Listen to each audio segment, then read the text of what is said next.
بسم اللہ الرحمن الرحیم جزا اللہ عنا سیدنا محمد ما هو اہلو صلی اللہ علیہ وآلہ وسلم۔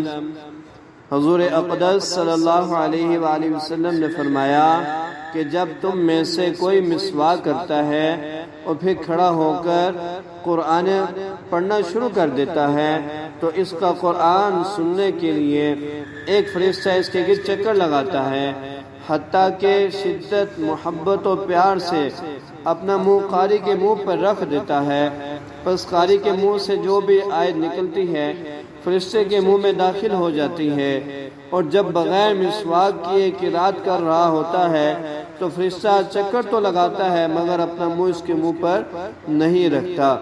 تو ہمیں چاہیے کہ ہم جب بھی قرآن کریم کی تلاوت کرنے کے لیے وضو کریں تو ہم مسواک لازمی کریں۔